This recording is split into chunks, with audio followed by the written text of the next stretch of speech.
There's a small volcanic island off the southern coast of Japan called Mageshima. Nobody lives here.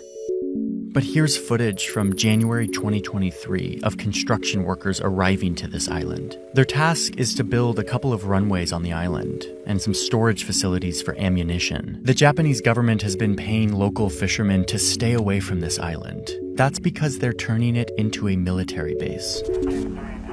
The island is being built by Japan, but one of its main purposes has to do with the United States. American fighter jets and aircraft carriers have had to do their drills and practices down here on this island. But now they're able to station at this island, moving them much closer to this ocean and to one country in particular.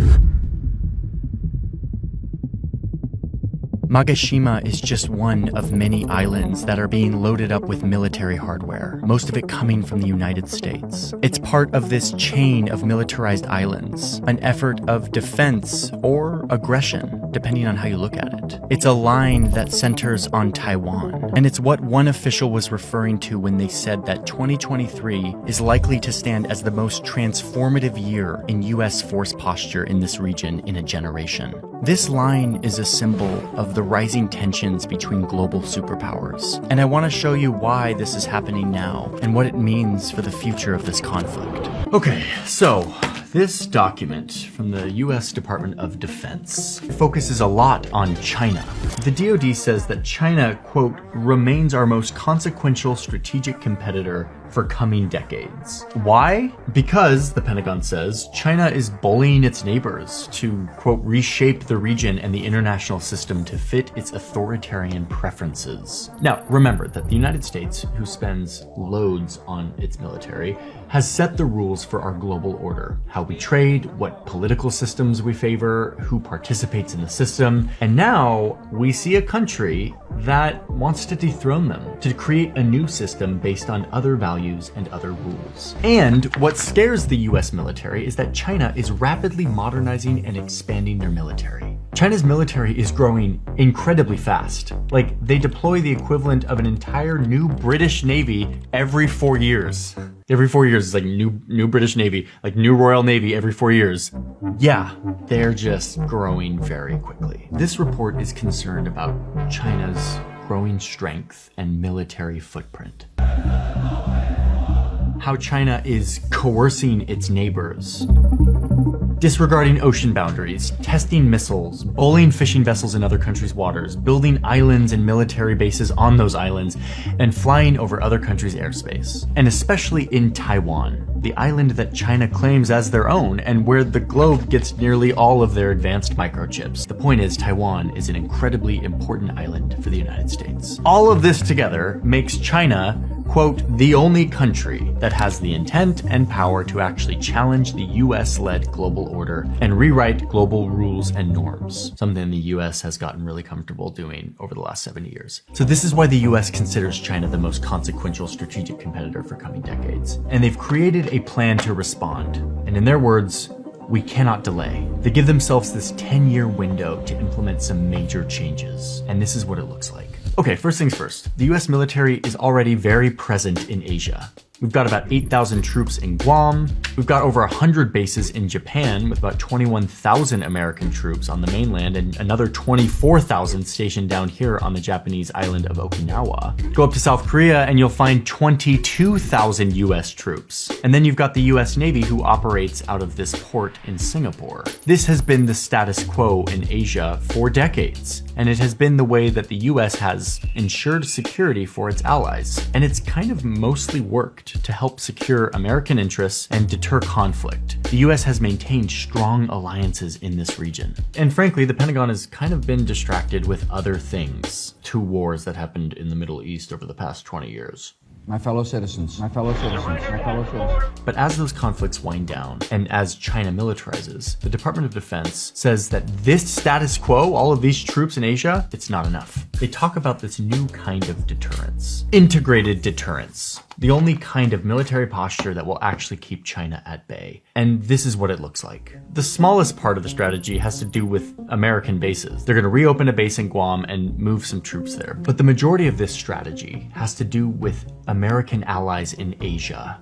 allies that are in lockstep with the US's goal to deter and contain China. The Pentagon calls partnering with its allies the center of gravity for this strategy. So let's start with Japan, one of the US's closest allies in the region. Japan is a country that is deeply concerned about a more powerful China, with its massive navy and its ambitions to control Taiwan. And it's very easy to forget that Japan isn't just this. It's actually all of this. It extends way down here because of all these islands.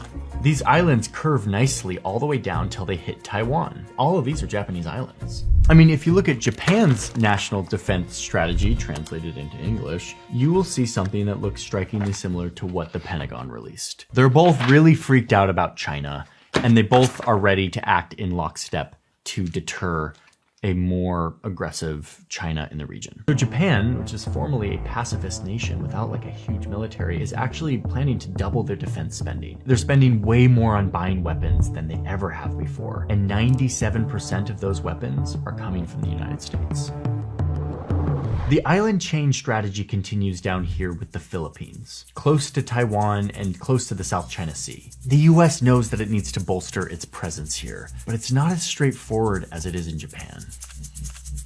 The Philippines was a US colony for decades. It's a very sensitive history. And even after Filipino independence, the US maintained a military presence in the Philippines until like the 90s. And then they eventually kicked out the US, as many saw it as just an enduring legacy of US colonialism. But a more aggressive China has become a major threat to the Philippines. I mean, let's remember, the Philippines is a much smaller nation than China and doesn't really have a navy even close to what China has. So now they're in this impossible decision. They have to choose between giving up their sovereignty and fishing rights to their aggressive neighbor, China, or partnering with their former colonizer who also wants to repel China. And in this case, they chose the latter. It started in 2014 when they allowed the US back in for the first time in 22 years. The US presence will technically be in bases that are owned by the Philippines, but the US can have troops, build barracks, and other military installations, and can have pre-positioned supplies there as well. It's basically like the US has bases there, but it's like, shh, it's actually the Philippines. Okay, so now the island chain is filling out, giving the US and its regional partners a solid blockade to the Pacific. And it continues all the way down around the South China Sea because of the US presence in Singapore. This is a very united front, but it doesn't stop here. The last part of the strategy is potentially the most significant, and it has to do with Australia, a country that is also alarmed by China's rise in the region. So there's this military pact between the US, the UK, and Australia. It's called AUKUS. What it means is that these three countries will work together to create a unified submarine force that will patrol the Pacific. First, what it means is that the US is giving nuclear submarine technology, its most powerful and advanced weapon, freely to Australia. Here are the designs to our most powerful weapons. Take them, foreign country. And then the US and UK will base submarines out of this port here in Australia. It's called Perth. Australian sailors will ride alongside US and UK sailors during submarine deployments. They will learn together, they will work together, they will share classified intelligence. What this means is that there will be a significantly larger number of submarines patrolling these waters. And remember, these are nuclear-powered submarines. And this is where we get to the paradox of deterrence. You prepare to fight so that you don't have to fight. All of this preparation might be just what is needed for China to decide that it would be too costly to invade Taiwan. But the other side of that paradox is that all of this looks an awful lot like overt escalation in a conflict. If you're China, this chain of islands is clearly your enemy trying to box you in, to monitor your every move. A superpower from the other side of the world flooding your region with more military hardware to stop your influence. It would be impossible for this plan to not contribute to a rising of tensions between the two superpowers. Whether you like it or not, this is containment. Old school Cold War style containment. It's hard not to see it when you look at this map.